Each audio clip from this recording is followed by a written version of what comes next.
La semana pasada comenzamos una corta serie en el libro de Ageo y la hemos titulado Primero lo Primero. Y vimos, fuera de la información importante del contexto del libro, quién era Ageo, la época en que se escribió, los detalles históricos que se narran en este libro, nos encontramos al pueblo judío luego del exilio de Babilonia, regresando a Jerusalén con una tarea que Dios le había dado. Y era la reconstrucción del templo en Jerusalén. Aquel templo que fue destruido por los babilónicos por instrucción de Nabucodonosor, cuando toman al pueblo y lo llevan cautivo por 70 años. Ellos comienzan a regresar a Jerusalén en 3 fases. Y cuando Dios levanta a Ageo para hablarle al pueblo, habían pasado 20 años desde que el primer grupo había regresado a Jerusalén. Y ellos cuando regresaron, comenzaron a reconstruir el templo. Pero 6 años después de comenzar la reconstrucción, lo detuvieron, lo abandonaron y comenzaron a reconstruir sus casas. Así que Dios, dándole un tiempo razonable para que ellos regresaran a hacer lo que debían hacer, lo que se le había ordenado, levanta al profeta y le llama la atención. Les dice la causa de sus problemas, la razón por la que ustedes están desanimados, en problemas económicos, en persecución y con división entre ustedes, es porque ustedes renunciaron a restablecer el lugar donde mi presencia habita y ustedes tienen encuentro conmigo. Todo lo que les ha sucedido es porque tienen un orden de prioridades a la inversa. Y han procrastinado y dejado lo que es más importante por lo que ustedes consideran importante. La excusa de levantar sus casas, Dios no la vio como algo negativo. La excusa de levantar un lugar seguro para su familia, Dios no tenía problemas con ellos. Sin embargo, el problema de Dios con ellos y con nosotros es cuando colocamos lo que es secundario como lo primario. Es cuando Él nos manda a hacer algo y nosotros decimos, sí, pero tengo que terminar esto. Y ese fue el problema que Dios tuvo con el pueblo judío. Pero vimos la semana pasada en el capítulo 1 que cuando Dios le llama la atención, no solamente les explica la situación que estaban pasando, las razones de la misma y las consecuencias de su desobediencia, sino que le da unas instrucciones. ¿Quieren revertir esto? Vayan y busquen la madera y comiencen a trabajar. Reconstruyan el templo. Y si eso hacen, Él les prometió que Él estaría con ellos. Y vimos al finalizar el capítulo 1 que el pueblo respondió. Y cuando el pueblo respondió en arrepentimiento, Dios respondió dejándoles saber que no importaba cómo ellos se sentían, Él les aseguraba que estaba con ellos. Aplicamos ese mensaje a nosotros diciendo, Dios no nos llama hoy a reconstruir un edificio ni un templo. Porque por los méritos de Cristo ya no tenemos que reconstruir un lugar para nosotros tener un encuentro con la presencia de Dios, sino que la presencia de Dios está en cada uno de sus hijos. Pero también como ellos debemos evaluarnos, y principalmente a un inicio de año, y evaluar qué es lo primero en nuestras vidas. Si es Dios, o es otra persona, o es otra cosa.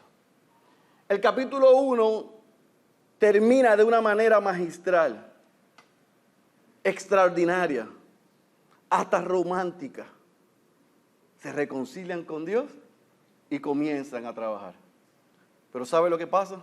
Que hay un capítulo 2. Y la historia no ha terminado. Y es por eso que yo te pido que vayas a tu Biblia, al libro del profeta Ageo. Y vamos a leer en esta mañana el capítulo 2 y vamos a ver las otras 3 profecías que Dios le da a este pueblo a través del profeta Ageo.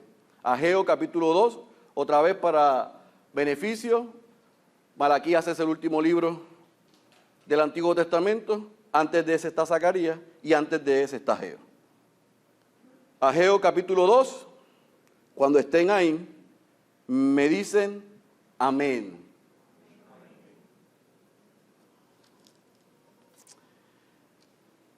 Dice la santa y poderosa palabra de nuestro Señor.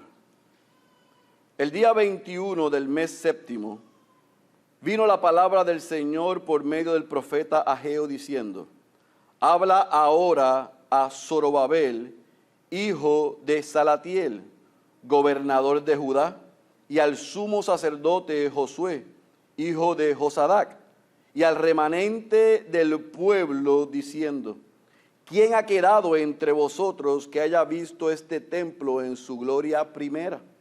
¿Y cómo lo veis ahora? Tal como está, ¿no es como nada a vuestros ojos? Pero ahora esfuérzate, Zorobabel, declara el Señor. Esfuérzate tú también, Josué, hijo de Josadac, sumo sacerdote. Y esforzaos todos vosotros, pueblo de la tierra, declara el Señor. Y trabajad, porque yo estoy con vosotros, declara el Señor de los ejércitos. Conforme a la promesa que os hice cuando salisteis de Egipto, mi espíritu permanece en medio de vosotros, no temáis, porque así dice el Señor de los ejércitos: una vez más, dentro de poco, yo haré temblar los cielos y la tierra, el mar y la tierra firme, y haré temblar a todas las naciones. Vendrán entonces los tesoros de todas las naciones, y yo llenaré de gloria esta casa, dice el Señor de los ejércitos. Mía es la plata y mío es el oro, declara el Señor de los ejércitos. La gloria postrera de esta casa será mayor que la primera, dice el Señor de los ejércitos. Y en este lugar daré paz. ¿Declara quién? El Señor de los ejércitos. El día 24 del mes noveno, en el año segundo de Darío, vino la palabra del Señor al profeta Ageo diciendo: así dice el Señor de los ejércitos: pide ahora instrucción a los sacerdotes. Si alguno lleva carne consagrada en la falda de su vestidura y toca con su falda pan, alimento cocido, vino, aceite o cualquier otro alimento, ¿quedará este consagrado? Y los sacerdotes respondieron y dijeron: no. Y dijo Ageo: si alguno inmundo por el contacto con un cadáver toca cualquiera de estas cosas, ¿quedará inmunda? Respondieron los sacerdotes y dijeron: quedará inmunda. Entonces volvió a hablar Ageo y dijo: así es este pueblo y así es esta nación delante de mí, declara el Señor. Y así es toda obra de sus manos, y lo que aquí ofrecen inmundo es. Ahora pues, considerad bien esto de hoy en adelante, antes que se pusiera piedra sobre piedra en el templo del Señor. Desde aquel tiempo venía alguno a un montón de 20 medidas y había solo 10. Venía alguno al lagar para sacar 50 cántaros y había solo 20. Os herí con viento abrasador, con añublo y con granizo en toda obra de vuestras manos. Pero ninguno, subraye esto, de vosotros se volvió a mí, declara el Señor. Pero considerad bien esto desde hoy en adelante, desde el día 24 del mes noveno, desde el día en que se pusieron los cimientos del templo del Señor, considerad bien. ¿Está todavía la semilla en el granero? ¿Todavía la vid, la higuera, el ganado y el olivo no han dado fruto? Pero desde hoy yo os bendeciré. Subraya esa expresión. Y la palabra del Señor vino por segunda vez a Ageo el día 24 del mes diciendo: habla a Zorobabel, gobernador de Judá, diciendo: yo estremeceré los cielos y la tierra, y volcaré el trono de los reinos, y destruiré el poder de los reinos de las naciones, y volcaré el carro, y a los que montan en él, y caerán los caballos y sus jinetes, cada uno por la espada de su hermano. En aquel día, declara el Señor de los ejércitos, te tomaré a ti, Zorobabel, hijo de Salatiel, siervo mío, declara el Señor, y te pondré Quiero que subraye esto, como anillo de sello. Subraya esta expresión, porque yo te he escogido, declara el Señor de los ejércitos. Vamos a orar.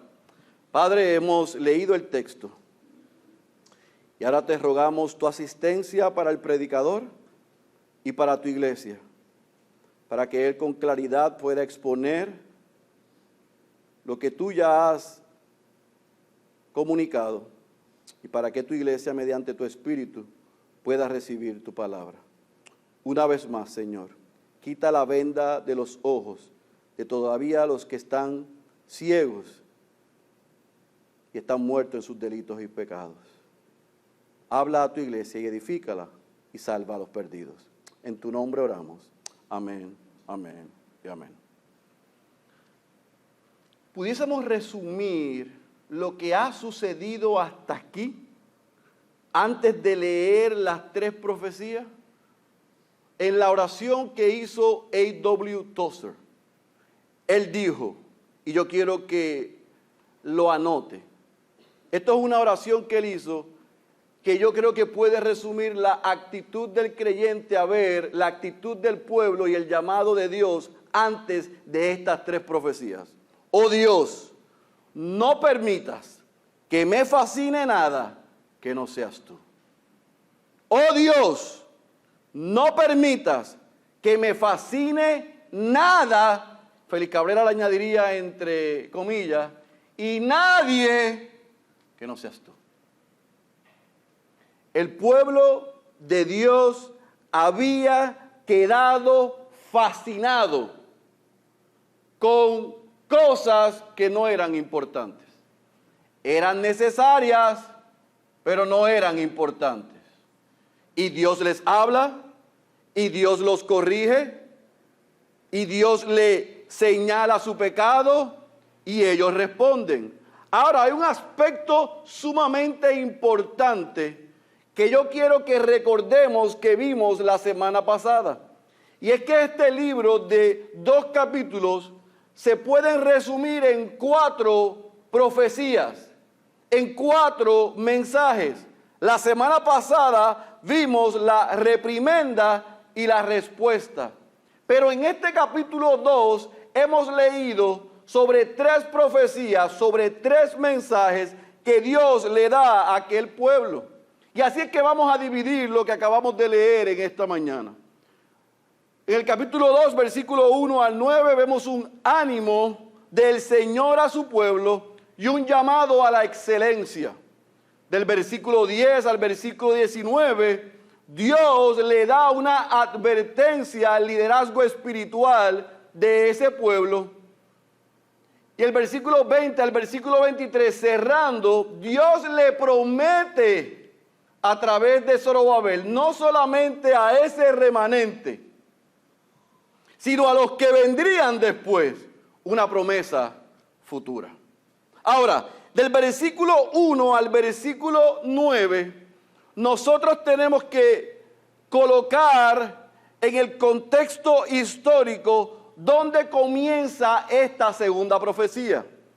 Le dijimos la semana pasada que algo que podemos destacar del libro del profeta Ageo no es solamente su género, es que también con mucha intencionalidad se nos dan datos históricos, fechas. Y dijimos que cuando el profeta Ageo se levanta a hablar de parte de Dios, eso comienza a suceder en agosto. Vemos que cuando el pueblo respondió y comienza a trabajar, eso sucede en septiembre.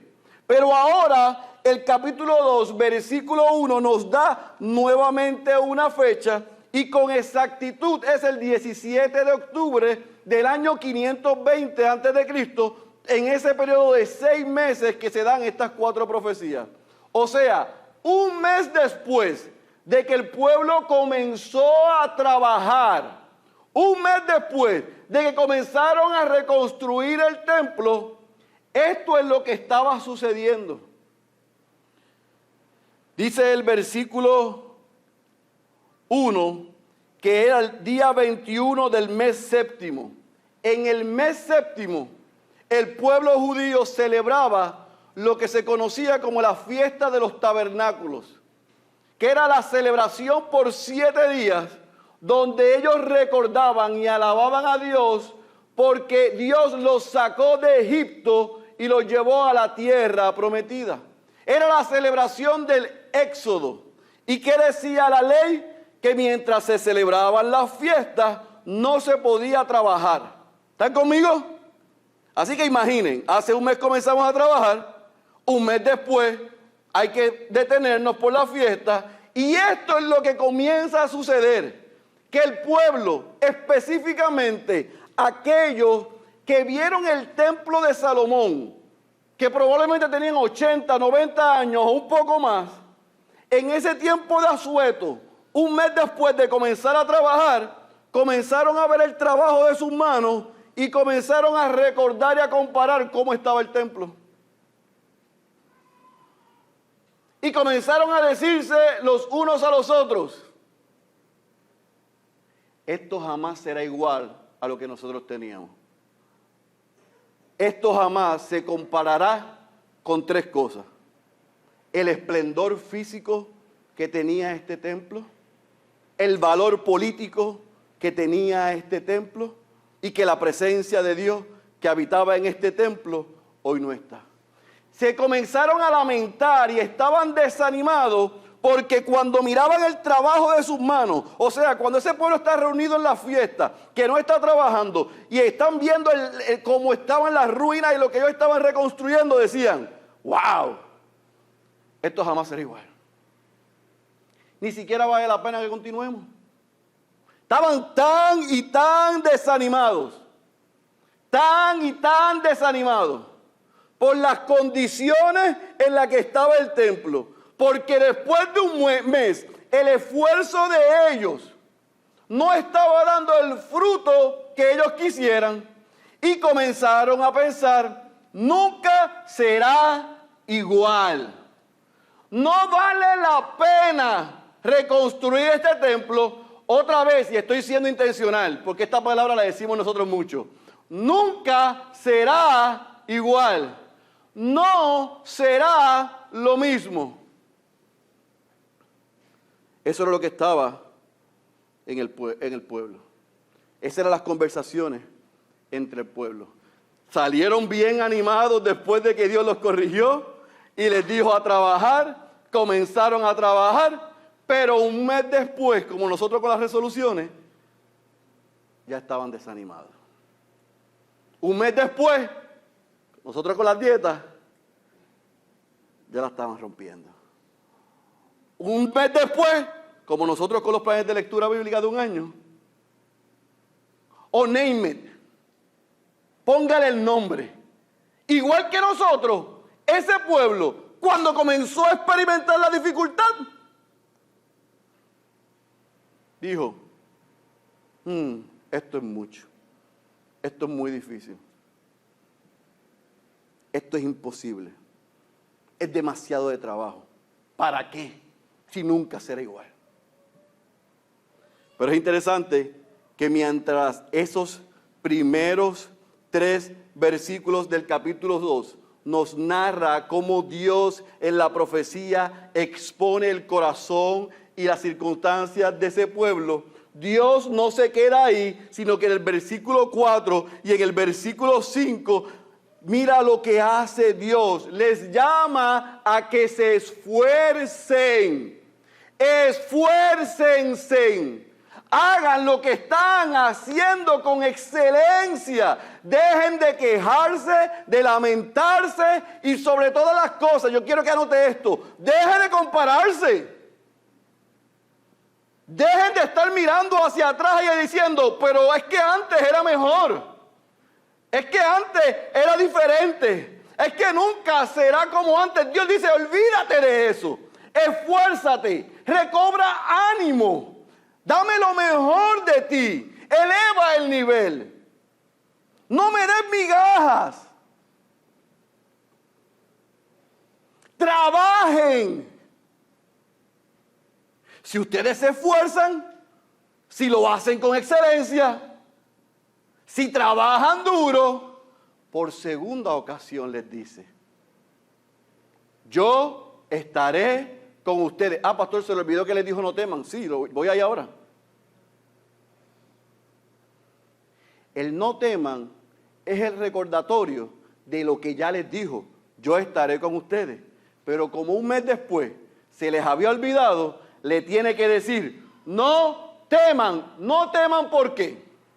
¿Por qué no debía temer el pueblo? Porque Dios hacía un mes que le había dicho que estaría con ellos. Sí, es cierto. Pero no solamente nos dice el versículo 5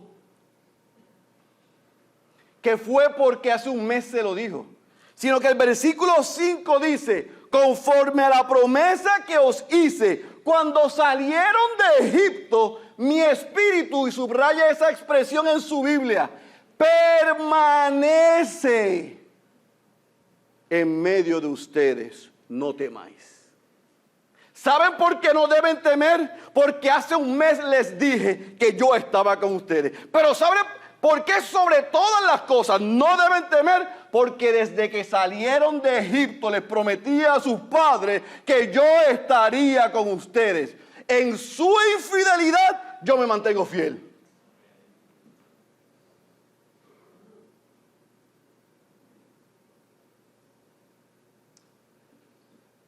Entonces Dios les dice: obedézcanme, hagan lo que tienen que hacer, recobren ánimo, trabajen.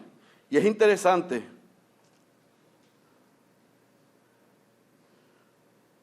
porque en el versículo 4 la palabra esfuérzate aparece 3 veces. Déjeme ver si yo puedo sacar un principio eclesiológico, o sea, para la iglesia de aquí. El principio número 4, en el versículo número 4 hay un principio que la iglesia a veces pierde de perspectiva porque los pastores le enseñamos mal. Mire lo que Dios le dijo a Zorobabel, que era su líder político: esfuérzate. Miren lo que le dijo a Josué, el sumo sacerdote, el líder espiritual: esfuérzate. Pero mira lo que le dijo al remanente al pueblo: esfuérzate. Ustedes quieren echar para adelante, no solamente se puede esforzar Zorobabel. Ustedes quieren echar para adelante, no solamente se puede esforzar el sumo sacerdote. Ustedes quieren echar para adelante, necesitamos que el pueblo también se esfuerce. Es un trabajo colectivo, los que lideran y los seguidores, los pastores y el rebaño. Es el pueblo haciendo el trabajo que Dios nos manda a hacer. Y Él ha prometido que si hacemos lo que tenemos que hacer, no tenemos que temer, porque Él se ha comprometido a estar con nosotros siempre. Eso se supone que derribara todas las excusas que ellos tenían hasta ese momento. Pero si hubiese algún tipo de duda, el versículo 6 al versículo 9, Dios las elimina por completo. Porque en el versículo 6 al versículo 9, Dios, y se repite la expresión, así dice el Señor de los ejércitos 5 veces. Una vez más, dice el Señor de los ejércitos: ustedes pueden estar seguros y no tienen que temer, porque yo me haré cargo de que este templo, escuche bien, iglesia, dice el versículo 6 al 9, que este templo, escuchen, le dijo Dios a través del profeta Ageo al pueblo, porque este templo, hijos, no será como era antes, sino que será como nunca antes ustedes lo han visto. Ustedes están lamentándose y comparando y diciendo, lamentamos que lo que vamos a hacer jamás se comparará con eso. Y Dios dice el versículo 6 al versículo 9, una vez más dentro de poco yo haré temblar los cielos y la tierra, el mar y la tierra firme, y haré temblar a todas las naciones. Vendrán entonces los tesoros de todas las naciones, y yo llenaré de gloria esta casa. Mía es la plata y mío es el oro. La gloria postrera de esta casa será mayor que la primera, y en este lugar les daré paz. Ustedes están lamentándose por lo que no tienen, comparando y echando de menos lo que había. yo voy a estremecer esto, porque yo soy el dueño de todos los tesoros y de todas las naciones, y todo lo que les haga falta, yo se los daré. Y esta casa, la gloria de esta casa, será mejor que la primera. No tendrá comparación. Y en este lugar habrá paz. Ahora, ¿cuál es lo que ha traído esta porción a través de la historia? Un poco de tensión. ¿Estará hablando Dios a través del profeta Ageo con una mirada mesiánica hacia Cristo? Sí, pero también con una mirada a corto y a mediano plazo.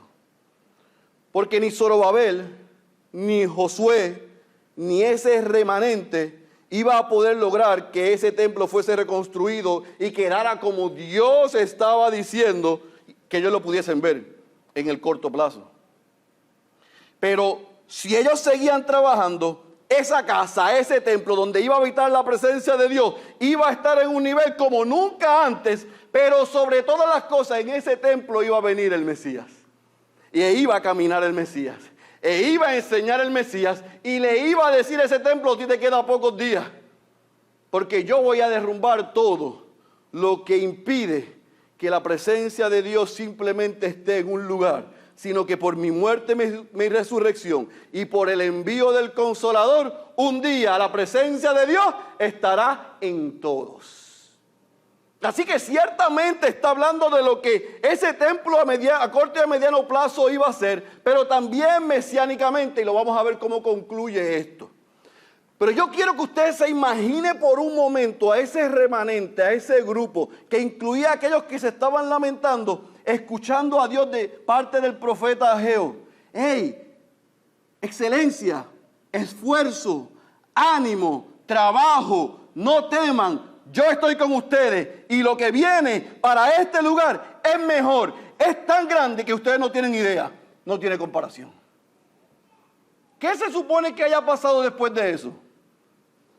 Digo yo, pregunto. Que hasta con los pies yo cogí un martillo. La respuesta del pueblo tenía que ser: se acabaron las excusas. No hay razones para no trabajar con toda pasión, con todo ahínco, con toda entrega, porque Dios ha prometido que estará con nosotros. Y lo ha reafirmado una vez, 2 veces, 3 veces. ¿Están conmigo? Pero Dios no termina ahí. Porque del versículo 10 al versículo 19, todavía Él profundiza más. Dios está eliminando excusas, barreras, razones para que ellos no trabajaran de la manera que Él esperaba. Y el versículo 10 al versículo 19, Dios entonces, después de darle un ánimo y hacer un llamado a la excelencia, hace una advertencia. Yo les dije la semana pasada que el primer mensaje o profecía y el tercero había una reprensión con ánimo, y el segundo y el cuarto habían como un tipo de advertencia mirando hacia el frente. Pero si usted recoge las 4 profecías y los 4 sermones, tienen coherencia. Pero a través de la historia, los versículos 10 al versículo 19 han traído mucho problema, porque pareciese para algunos que no sigue la línea ni la tesis que viene diciéndole Dios al pueblo. ¿Por qué? Porque Dios le da una reprimenda, ellos se arrepienten, ellos se comprometen, Él se compromete, ellos se desaniman, Él los anima, los llama a la excelencia, les dice miren hacia el frente. Pero ahora del versículo 10 al versículo 19 pareciese que Dios hace: déjame regresarlos para atrás. Y sí es cierto, Dios los regresa a la ley mosaica. Y ahora, escuche bien, en diciembre 18, habló en septiembre, ahora habló en diciembre, en este tercer y cuarto profecía. Así que han pasado, ¿qué? 2 o 3 meses más. Ellos retomaron la reconstrucción, ellos retomaron el trabajar en el templo, y ahora Dios, por tercera ocasión, a través del profeta Ageo, se levanta, pero ahora se dirige, escuche bien, a los sacerdotes. a los líderes espirituales del pueblo de Judá, o del pueblo judío.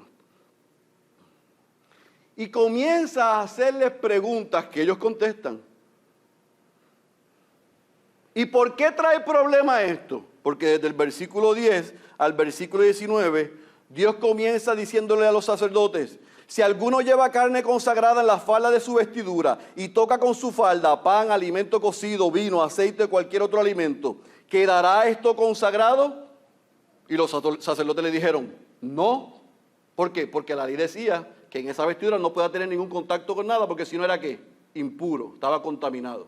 Así que la pregunta que le hace Dios a los sacerdotes es como una pregunta de si mañana es lunes. ¿Me entienden? Sí, mañana es lunes, es lógico. Ellos responden: no.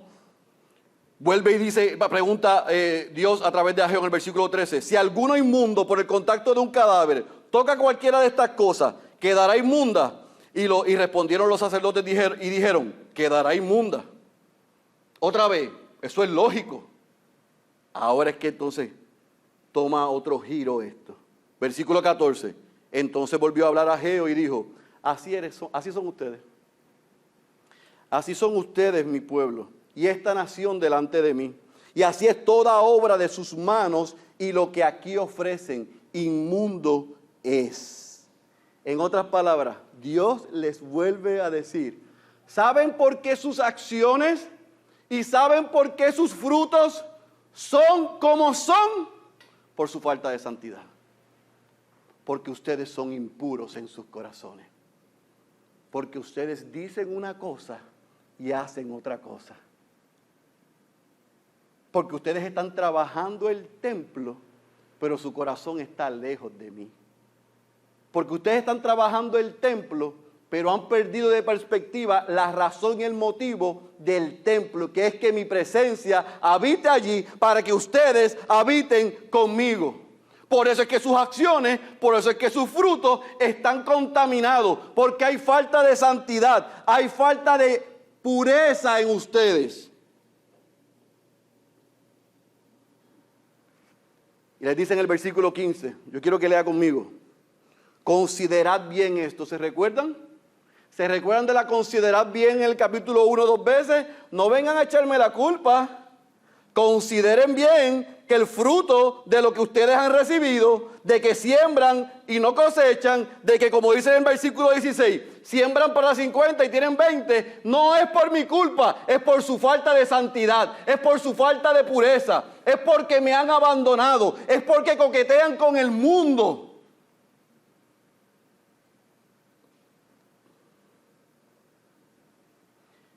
Y mire el versículo 17. Ah, ¿tienen duda de que eso es cierto? Por eso yo los herí con viento abrasador, con añublo, con granizo en toda obra de vuestras manos. Pero cuando los herí, miren lo que Dios le está diciendo, iglesia. Cuando yo los herí por su falta de santidad, por su falta de pureza, yo los herí. ¿Y ustedes qué hicieron? ¿Corrieron a mí? ¿Qué dice el versículo 17? Ninguno de ustedes vino a mí. ¿Fueron impuros? ¿No fueron santos? Recuerdan que estaban bajo la ley mosaica. Y Dios dijo en la ley mosaica, se lo dije la semana pasada: me obedece, bendición. No me obedece, maldición. Estaban experimentando la maldición, sí, la que el Dios soberano había decretado, si eran desobedientes, y con todo y eso, no se volvieron a Él.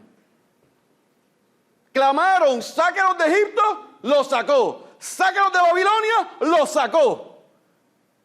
Sáname, dame trabajo, dame cónyuge, dame hijo, dame. Y Dios nos da y hacemos lo mismo que ellos.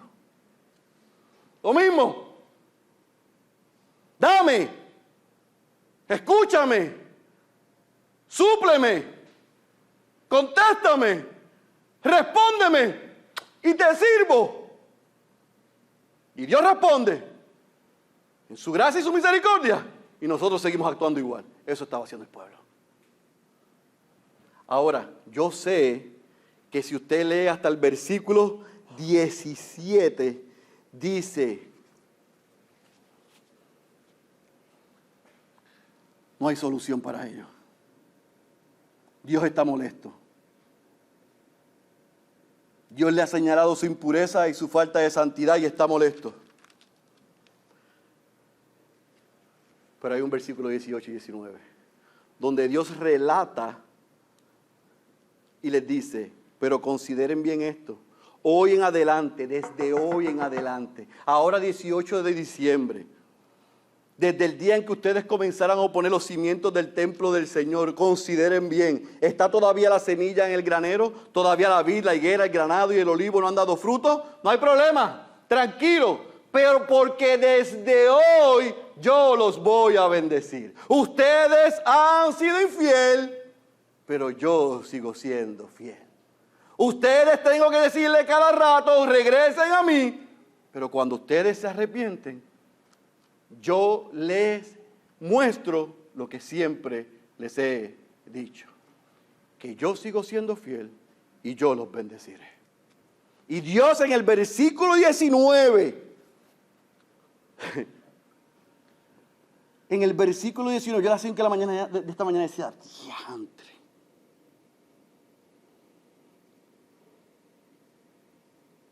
Él metió esto en el mismo medio de los 4 mensajes y profecías. Primero les llama la atención, les da una reprimenda fuerte. Y ellos responden en arrepentimiento y se comienzan a trabajar. Un mes después se desaniman y están de brazos caídos. Vuelve y los anima. Y les promete que será mejor. Y los llama a trabajar. 2 o 3 meses después, obviamente, parecía que todavía estaban, tú sabes. Y Dios le dice, lo que ha pasado hasta hoy es la consecuencia de sus acciones. Pero desde hoy, yo los voy a bendecir. ¿Por algo bueno en ustedes? ¿Porque ustedes se lo merezcan? ¿Porque se han regresado a mí de todo corazón? No, simplemente por el puro afecto de su voluntad. Por eso es que el evangelio de obras no concuerda con el evangelio bíblico. Por eso con el que tú haces para ganar no cuadra con esto. Porque Dios desde el principio hasta el final de su libro nos muestra que Él tiene misericordia con el que quiere tener misericordia.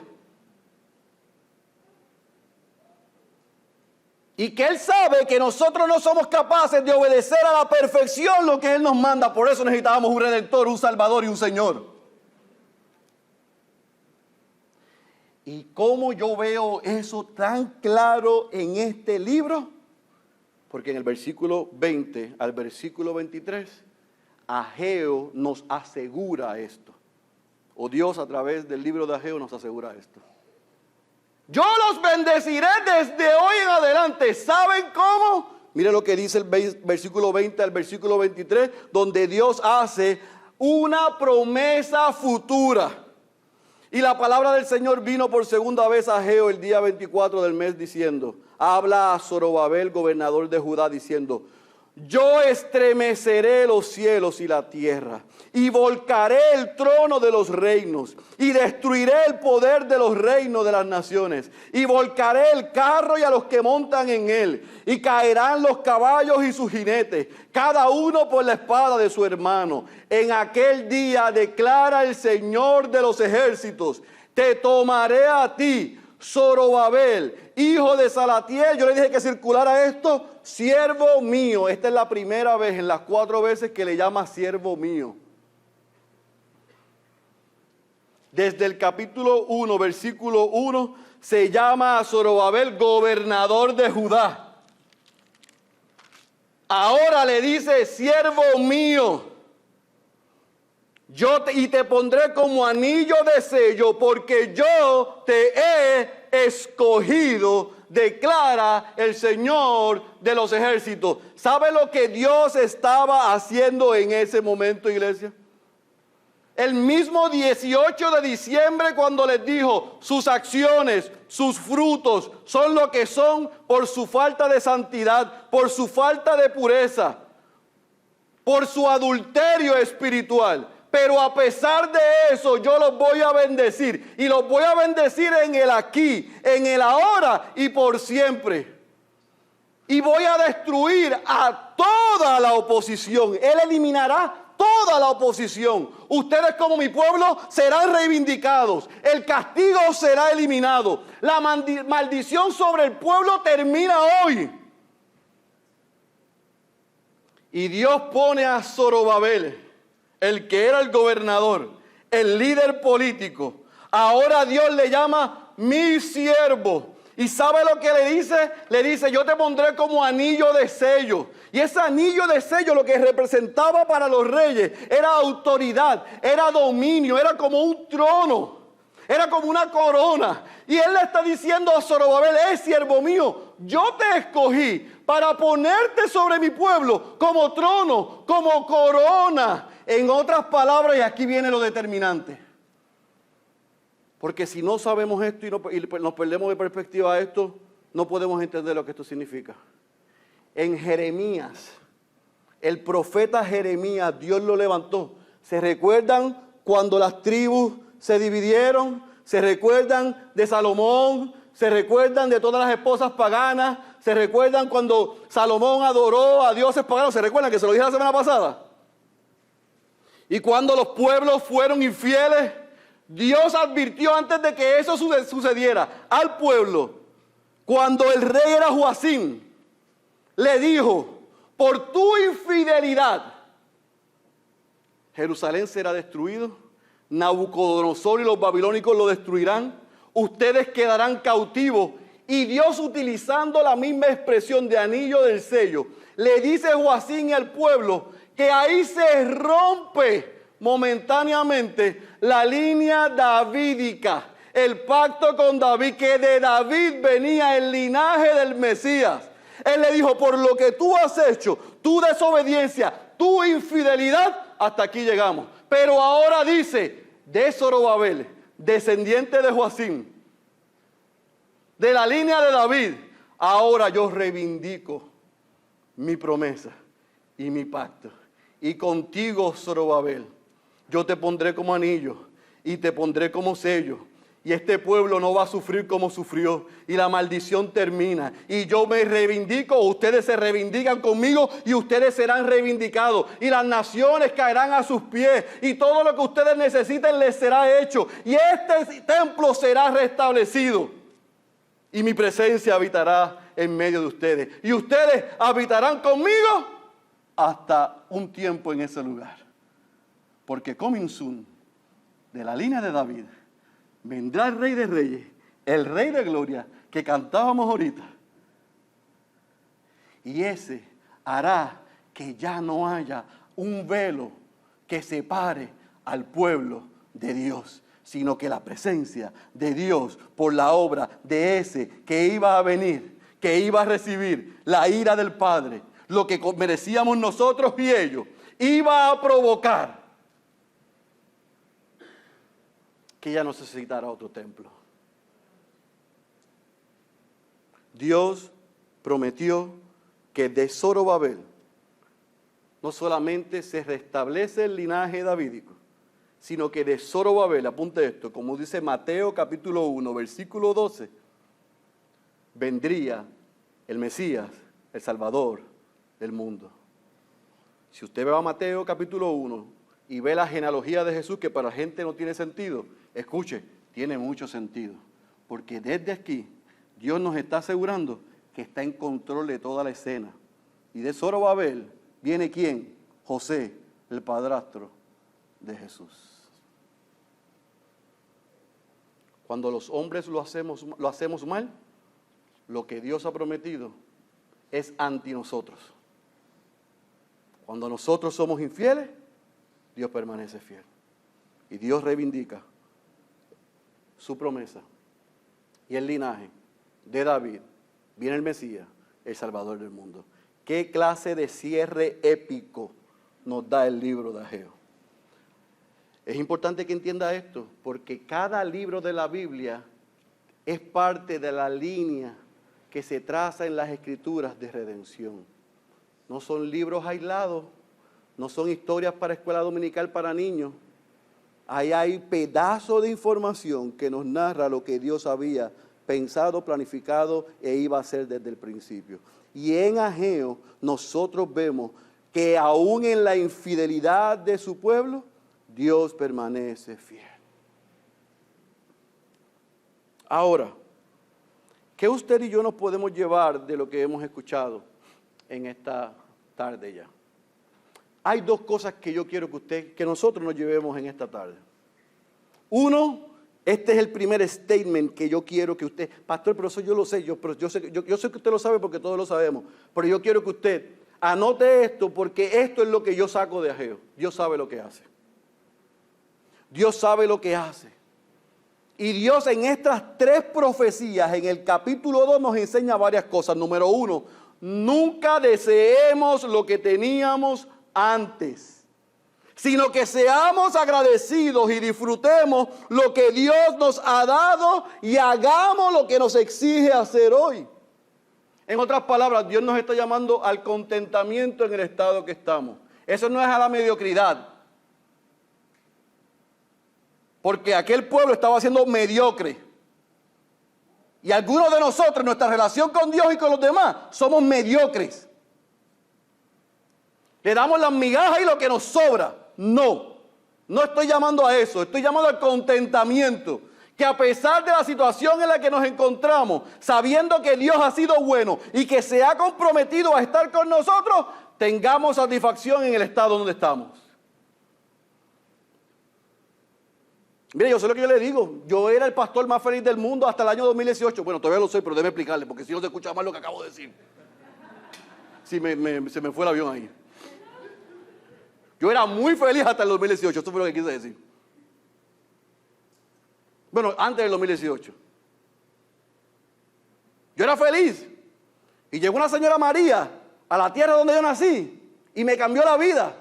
Me cambió los planes. Me sacó de la zona de confort. Me sacó del lugar que yo llamo casa, de mi familia. Y me trajo aquí a servir 19 días. Y en 19 días toda mi vida cambió. Y no me quedó más remedio después de pelear con el Señor casi por 7 meses que decirle, tú ganaste, yo perdí. Me voy para Puerto Rico. 6 meses después me vine con 14 personas para Puerto Rico. Y dije, yo soy obediente, tú mandas, como dijo uno, yo obedezco. Y me vine para Puerto Rico. Me traje las maletas, me traje a mis mujeres, me traje a 10 personas conmigo, vamos para Puerto Rico. Al Señor nos llamó a Puerto Rico. Vamos a la obra en Puerto Rico. Y comenzamos la obra y 30 días después yo me levanto una mañana y miro a mi esposa y le digo, ¿cómo rayos tú me dejaste hacer esto?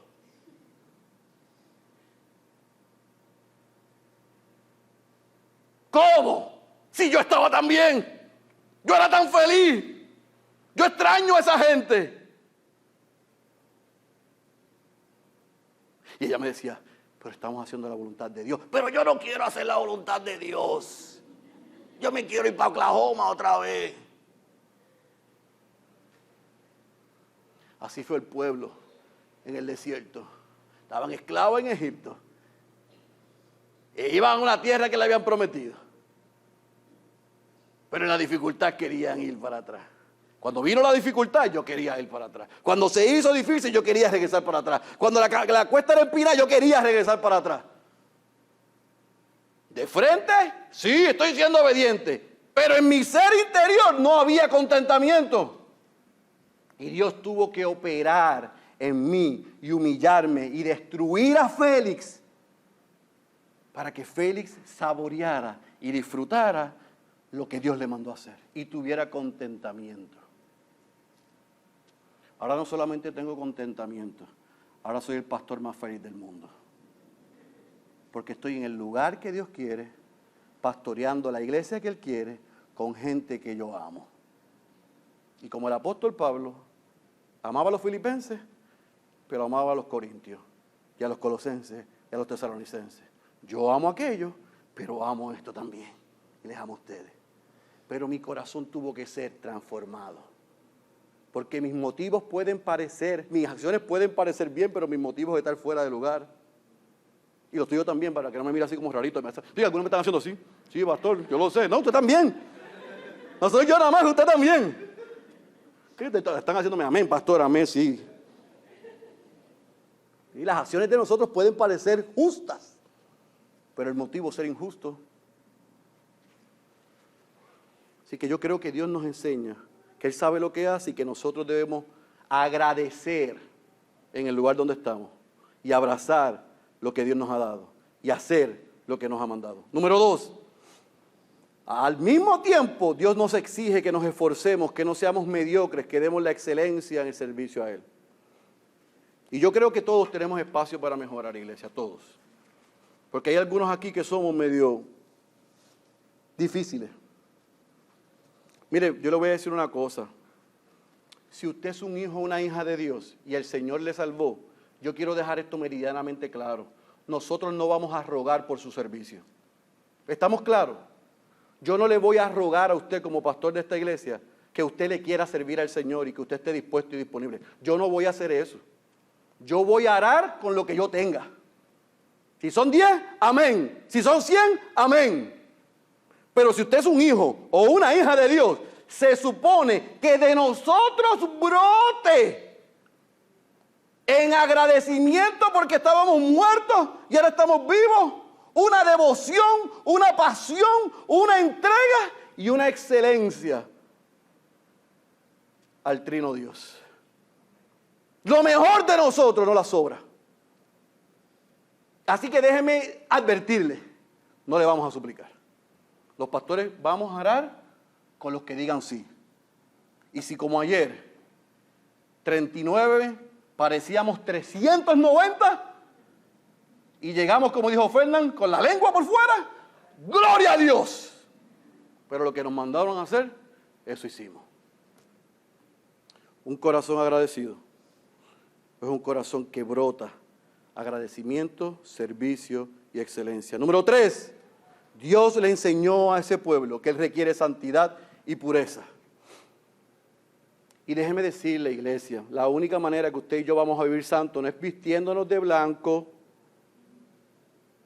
no es hablando cristiané, no es viniendo un domingo a la iglesia al mes, no es diciéndole a todo el mundo y recetándole lo que deben hacer, es con una relación íntima con Cristo. Para que yo mengüe y Él crezca.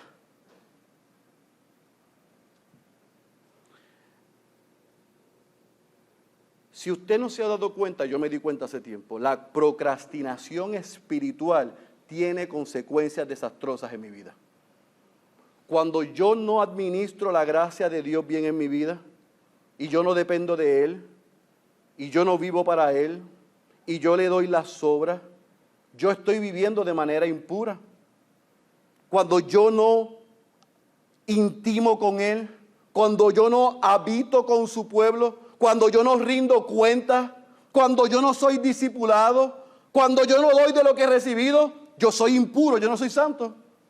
Porque el tiempo que no le estoy dando a Dios y a su iglesia se lo estoy dando al mundo. Y esa negociación siempre trae consecuencias nefastas en nuestras vidas.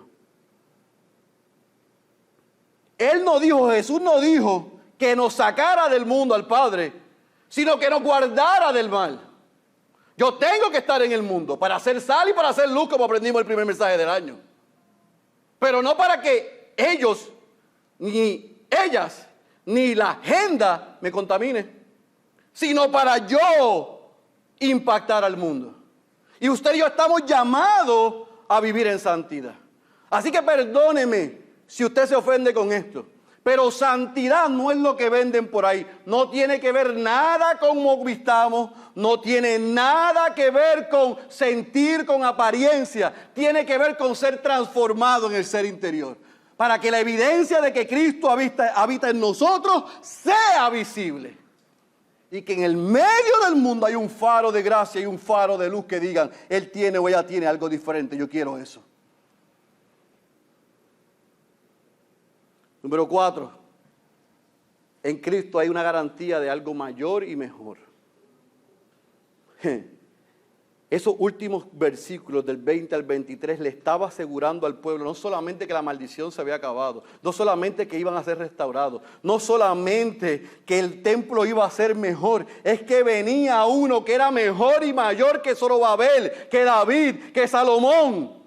Y estaba a punto de llegar. Solamente faltaban unos 400 y pico de años, pero estaba a punto de llegar. Y ese es mejor. Y ese es mayor. No solamente es suficiente, es que mejor y mayor. Escuche bien esto. Yo le estaba dando un anticipo al pueblo a través de mi siervo Zorobabel. Yo te escogí, pero a nosotros ya nos dio a Cristo. Y aunque estamos en el aquí, pero en el todavía no. Y aunque estamos en esa lucha, Cristo es mejor y Cristo es mayor. En la enfermedad, en la dificultad, en los problemas, Cristo es mejor, Cristo es mayor, Cristo es suficiente. No cedas, no lo entregues, no lo traiciones, no lo des la espalda, no te confundas, no dejes que el mundo te haga creer algo que no es cierto. Cristo es mejor, Cristo es mayor. Dios sabe lo que hace y quiere que nosotros seamos agradecidos y disfrutemos lo que tenemos. Nos exige que nos esforcemos y que demos excelencia. Quiere que vivamos en santidad y en pureza y quiere que entendamos como cristianos que Cristo es mejor y que es mayor. Por lo tanto, y con esto sí termino, la gloria postrera, no del edificio, sino de la vida del cristiano, es mejor que la que estamos viviendo ahora. Hay gente que dice, no, yo estoy viviendo mi mejor vida ahora. Seguramente es porque no estás en Cristo. Porque si estás en Cristo, tu mejor vida ahora, como cristiano, es Messi. Es difícil, hay lucha, hay enfermedad, hay tristeza. Si no, dígaselo a la familia Clifton hoy. Que salimos el jueves de Atlanta y Clint no llegó a su casa. Un hombre de Dios que ha impactado el mundo. No llegó a su casa, murió. Pero Jennifer y sus 5 hijos saben todavía que Cristo es mayor y que es mejor. Y que es suficiente. Y que un día lo volverán a ver. Que Dios sabe lo que hace. Y que lo que estamos sufriendo hoy no se compara con lo eterno. Por lo tanto, iglesia, lo que estaba pasando el pueblo en el tiempo de Ageo se parece a lo que estamos pasando hoy.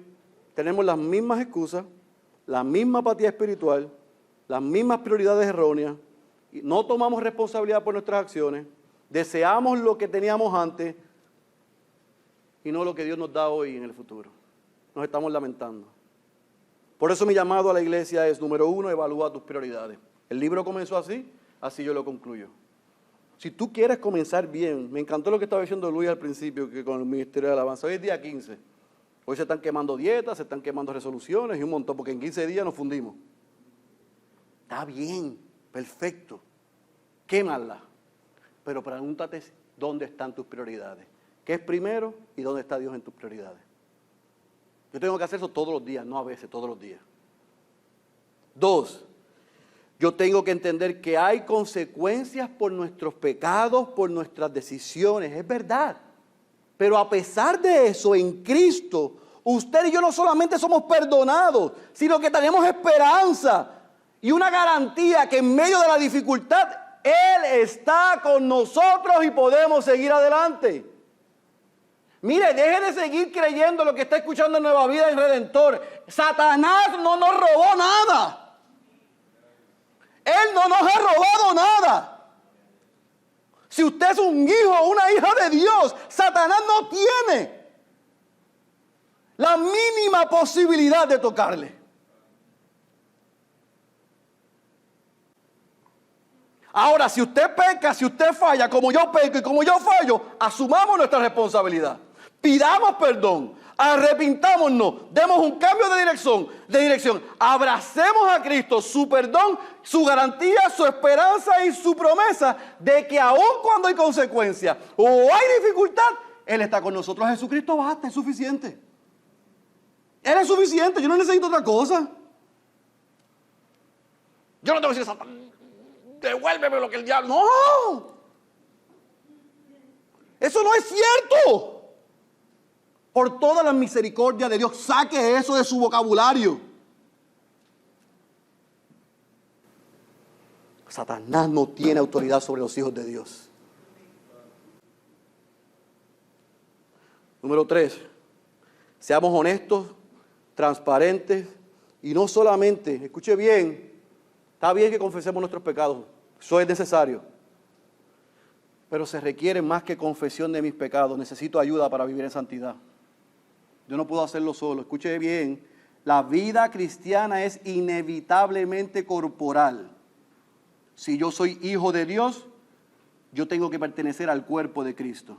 Y el cuerpo de Cristo no es en YouTube, no es en Facebook y no es en Instagram. Es con hermanos y con hermanas de carne, de hueso, pecadores que a veces me saludan, que a veces no me saludan.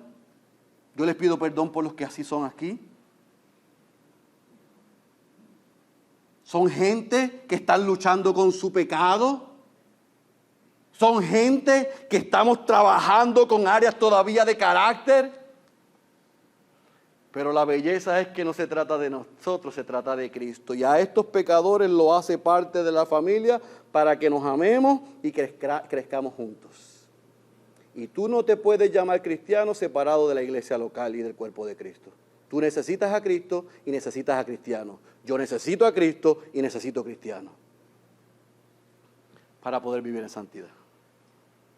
Yo necesito decirle a Yomar, yo estoy luchando con esta área de pecado. Necesito no solamente confesársela a Dios, necesito que me ayudes. Yo necesito que tú ores por mí. Estas áreas de debilidad, estas áreas de tentación, necesito que ores por mí, hermano. Necesito que camines conmigo.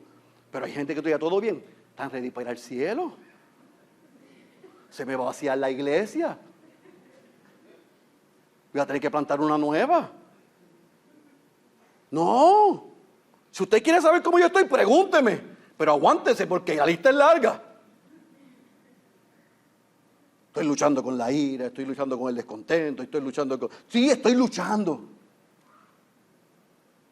Usted la ven ahí, pero ya no está fácil también. Yo tampoco estoy fácil, así que luchamos en el matrimonio. Y esas dos hermosas son dos hermosas princesas pecadoras. Y los cuatro necesitamos el evangelio. Necesitamos oración. Y necesitamos confesarnos los pecados unos a los otros. Y necesitamos que la iglesia camine con nosotros. Y usted necesita que la iglesia camine con usted. Si queremos vivir en santidad. Número próximo, porque no sé por dónde voy. Descanse en la soberanía de Dios. Él ha prometido estar con nosotros siempre, no algunas veces. Y el pueblo judío, el pueblo de Judá, podía testificar eso.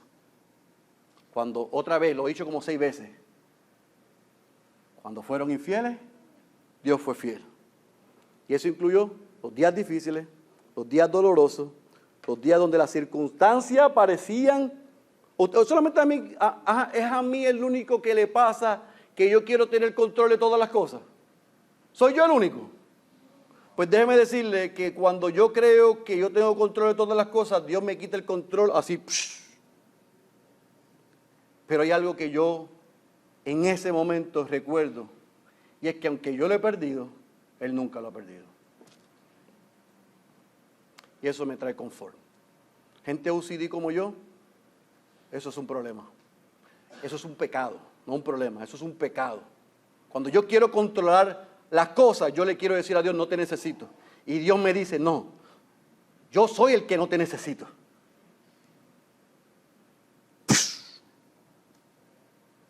Ya yo tengo que decir, lo perdí, pero tú no lo has perdido.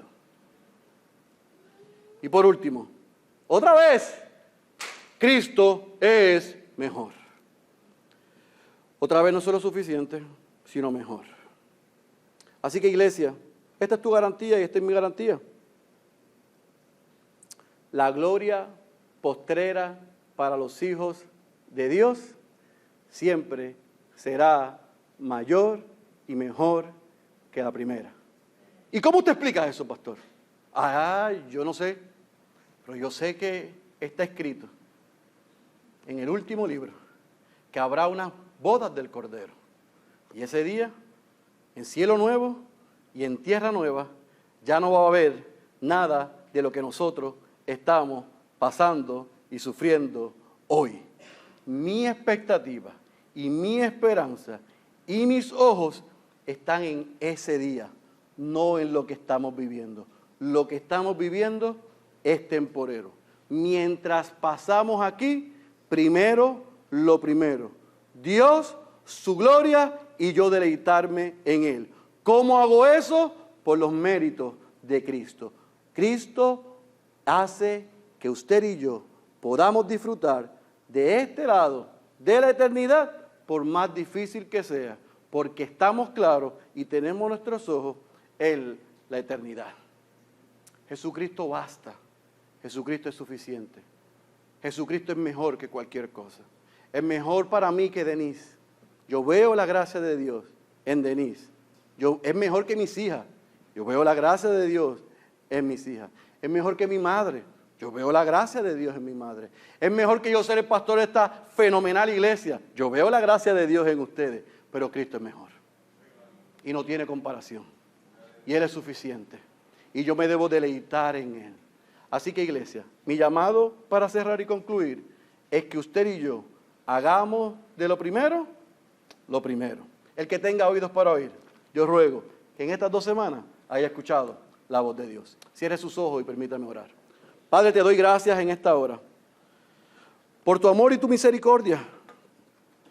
Evidentemente, tanto la nación de Judá como la nación de Israel, como tu pueblo en aquel momento,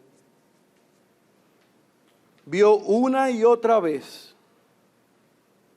tu misericordia. No le pagaste a ellos como ellos merecían. Porque aun cuando le limitaste el fruto de la tierra, pudiste haberlos exterminado y no lo hiciste. Y tuviste gracia, porque le diste lo que ellos no merecían. Igual nosotros, tu pueblo hoy, judío y gentil, que tú has hecho uno en Cristo, aun cuando hemos creído en Cristo como Señor y como Salvador, tenemos que confesar que también muchos de nosotros hemos sido infieles. Hemos deseado más el mundo y lo que ofrece, y hemos desechado tu gloria y nuestro deleite en ti. Y por eso te pedimos perdón en esta tarde. Ayúdanos, Señor, que a través de este viaje en estos 2 capítulos, la reprimenda para ellos sea la reprimenda para nosotros. La respuesta de ellos sea la respuesta nuestra. Porque sabemos que tu respuesta, tu pacto y tu promesa sigue siendo igual e intacto. Señor, cuando venga el desánimo, cuando nos comparamos, cuando nos lamentamos, cuando miramos atrás y deseamos lo que antes teníamos, que tú nos recuerdes lo que somos y lo que está de frente de nosotros y delante de nosotros. Oh Señor, que podamos ser honestos y reconocer que muchos de nosotros hay impureza y falta de santidad. Y que la podamos confesar a ti, pero podamos buscar ayuda para crecer en santidad. Oh Señor, y que recordemos que Cristo no solamente es suficiente, sino que es mayor y que es mejor. Y que nada se compara a Él. Tú te hiciste como nosotros en Él. Pero Él vivió la vida que no podíamos vivir. Y recibió la muerte que nosotros merecíamos. Y cuando tú encontraste ese sacrificio perfecto, lo levantaste al 3er día de entre los muertos. Y Él hoy mora a tu lado intercediendo por nosotros. Y ha prometido que vendrá un día y reinará de este lado por la eternidad. Pero en el interín nos dejaste tu Santo Espíritu para que no necesitemos ir a un edificio a encontrarnos contigo, sino que tu presencia mora en nosotros, pero nos requieres que nos unamos al cuerpo de Cristo para crecer en santidad cada día.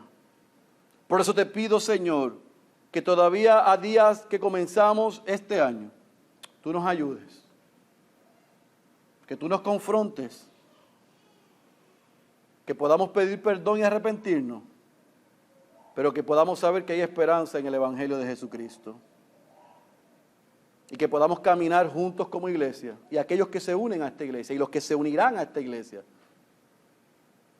para que Ciudad de Dios pueda tener un orden de prioridades correcto, y busque tu gloria sobre todas las cosas, y tenga deleite y disfrute en ti.